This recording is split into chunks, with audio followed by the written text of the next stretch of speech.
The House has acted. We've done our job. Senate Democrats are the ones putting us in this precarious position. And it's up to Senate Democrats to get their act together.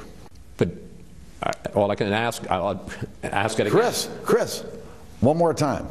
The House has done its job under the Constitution. It's time for the Senate to do their job. I can't believe that they picked a bill like the Department of Homeland Security to fight this political battle.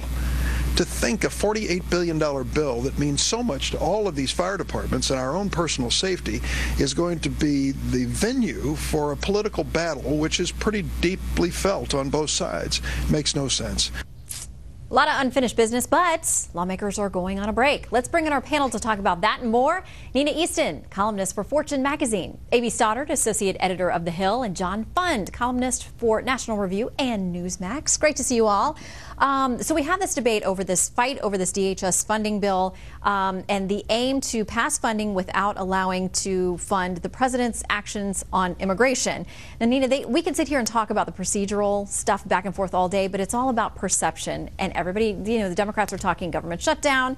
What does the GOP do with this? Perception and politics. I mean, I think this was a disaster, the decision to tie these executive orders to the funding of DHS Homeland Security. It's make it look like the Republicans are putting the nation at risk.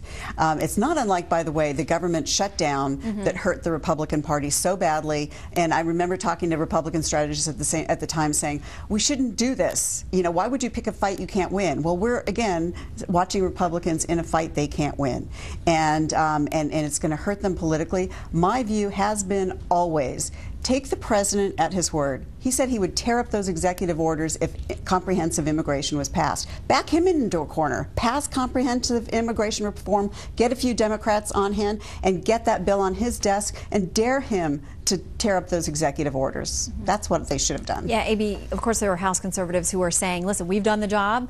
You heard the speaker saying it there, saying basically it's up to the Senate. And a number of these conservatives in the House now publicly calling out the Senate side and saying, you guys need to get it done.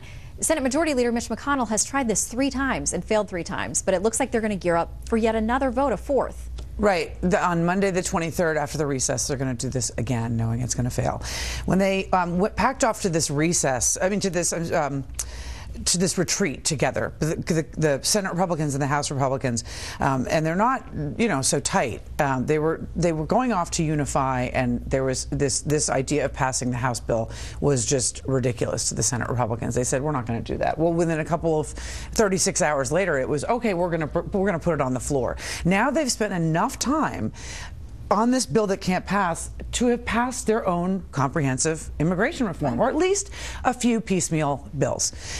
Instead, they're in this situation that's increasingly embarrassing, but it's also really tense because, as you saw the speaker in that soundbite with Chris Wallace, he knows it's a bad idea. They've known all along it was going to end up right here, and the tension is high between the 2 chambers. They finally have control of the Congress, and you can understand why the House members are saying, we don't want you to just bounce it back to us. Take some pain. You're in the majority now. Take an arrow, and then we'll think about us taking more arrows on this side. There's still so many big things on the agenda that have to get done. And of course, now we're talking about this authorization for use of military force with regard to ISIS. The president has been talking about it for months.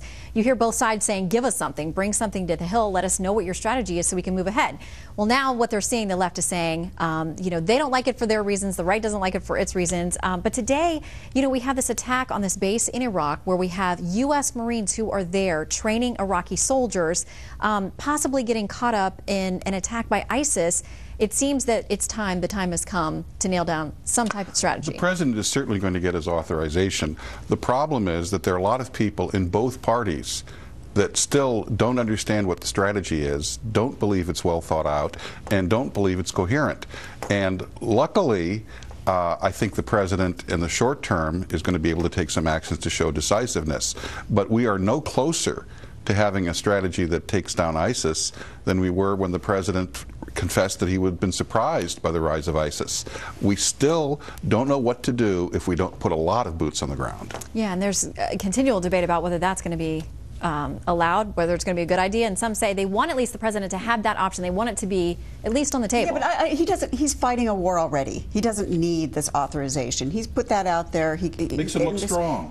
Well, No, it doesn't, and he's not. And it's not like a disagree. strategy to fight the war. It's Doesn't going to give him come out some of cover, Congress. though, to have Congress. You know support what? it. He retains the authority, which is very broad from 2001, and it won't be repealed by this.